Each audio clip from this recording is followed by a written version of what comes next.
We have breaking news. The Toronto Maple Leafs have made an absolutely massive trade. They've acquired a very good defenseman, but who they had to give up has Leafs fans absolutely fired up. To break down the trade, discuss what it means going forward because fans are divided, but the Leafs got their guy in a shocking trade. So stay tuned for all that in this episode, folks. But before we get into it, if you're part of the 71% who aren't subscribed to the channel, this is the place to be for daily Leafs content. We're coming off of the best stream we've ever had. Over 1,000 of you guys who were in there at one time. So thank you guys so much for that. It was absolutely electric. And what's also electric is the fact that the trade deadline, albeit, the fact that it's over, as of the time of recording, there are still some details coming out about a bunch of different trades. We saw Brad Marchand get traded to Florida for a second-round pick, a bunch of crazy things.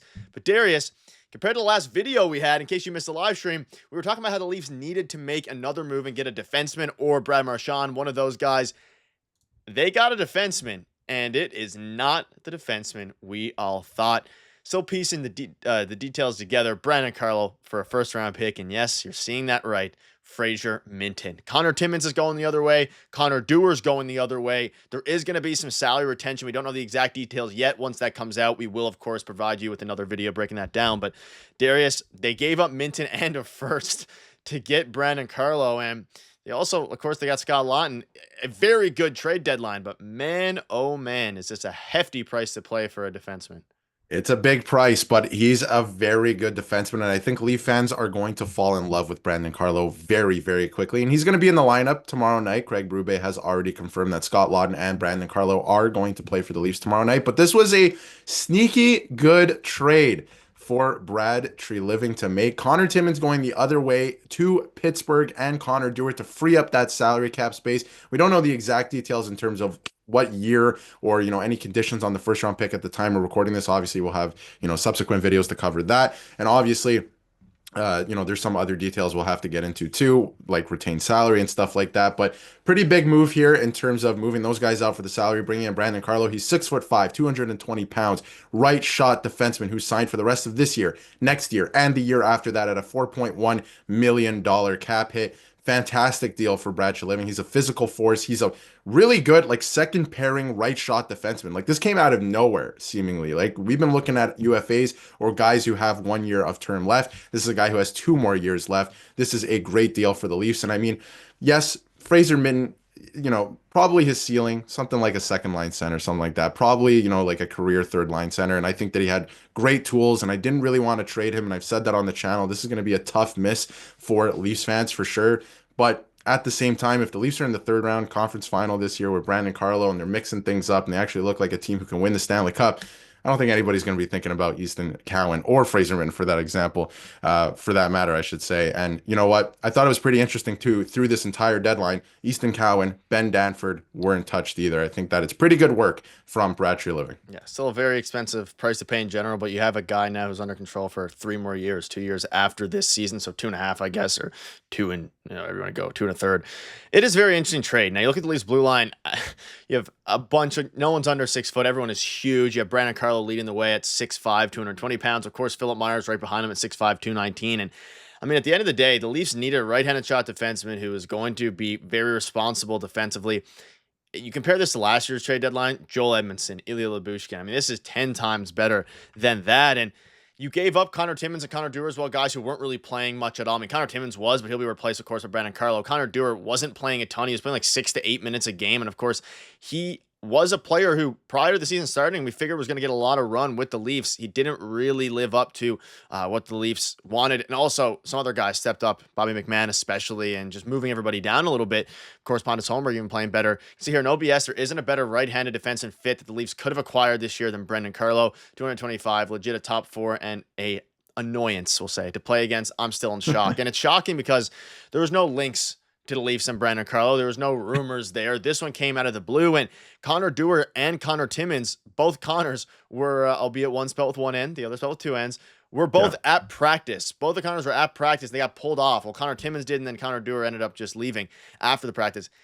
This was after the deadline time passed, so this was a shocking turn of events, and you saw, Brad Treliving must have saw what was happening around the league and said, wow, we really need to make a move here, especially with the Panthers getting Brad Marchand. I mean, they had to make a move. They answered the bell, but boy, oh boy, is it a, I still am on the fence if it's a hefty price to pay. And regarding Fraser Minten, I was on the channel the whole time saying I'd rather keep Easton Cowan than Fraser Minton.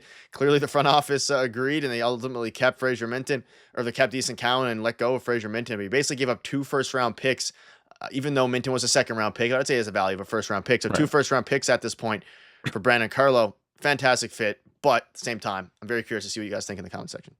Yeah, and one thing to remember in all of this too is that these players have term. I think this again is pretty tidy business from Bradshaw Living. I mean, Brandon Carlo has 2 more years after this year. Scott Lawton, who he also acquired today, has 1 more year after this year. So these are not guys that you're acquiring just for this playoff run and then they're going to leave like Ryan O'Reilly and Luke Shen did. You have them again next year, and in Brandon Carlo's case, the year after that as well. And a lot of people in the stream that we just had, and I've already seen it online, Brandon Carlo is not an elite defensive defenseman. Why would you trade a high-end prospect for a guy like this? I think with the fit and what Brandon Carlo can bring to this team specifically, he does move the needle for me, right? This is exactly what the Toronto Maple Leafs need, another right shot defenseman that can make a difference, that is physical. This team on paper, if they can figure it out mentally in the playoffs, on paper, they are going to be very difficult to play against in this year's Stanley Cup playoffs. And I know that the rest of the division just got that much better. It is so crucial for them to finish first in the division this year so they can play a wild card team instead of the Florida Panthers or the Tampa Bay Lightning, because they got that much better as well. It's absolutely crucial that happens, but I do think that the Leafs are a very tough team to play against come playoff time, and I do think that a player like this on this team specifically does move the needle for me. So love this move. Love that he has lots of term left. He's only 28 years old as well, so he's not an older defenseman either. This makes a ton of sense for the Leafs, and I like what Bradshaw Living did today. I do at the end of the day. Obviously, they missed out on Mikko Rantanen, but they filled the holes that they needed to fill, and honestly, with what the market was set at, I feel like they didn't give up too much compared to some other teams as well. Yeah, you look at his JFresh chart. Brendan Carlo, Carver, Toronto's a big stay-at-home defenseman. Does very, very little with the puck, and his shutdown impact isn't quite where it was a few years ago, but he battles, disrupts plays, and protects the net front and the slot.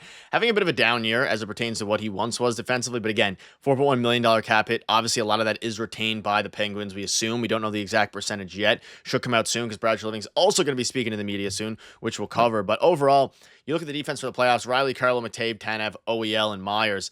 No matter who you pair with Morgan Riley, I would like to see Carlo paired with Morgan Riley to see how it does. This team is going to be in a very, very good spot. So it's going to be very, very interesting to see ultimately what happens here. You can see here, Leafs would need $1.3 million in retention on Carlo to fit him in. With Timmins and Dewar going to the Bruins, here's what it looks like, unless either more players are included or Pacioretty goes the LTIR. It's going to be interesting. I would assume Patches, I mean, we're talking about on the stream, depending how he goes with the rest of the season, I think Steven Lorentz is probably going to play that left wing spot. And then, Pontus Holmberg might be the odd man out in some games. And then, of course, I'm sure he'll still play if he's healthy occasionally. But it's going to be interesting. Let us know down below what your thoughts are on this. A ton of moves have happened. So no moves are coming in the sense of a trade, but there's going to be a lot of moving around pertaining to lines. We'll keep you updated with all the latest news. See you guys later.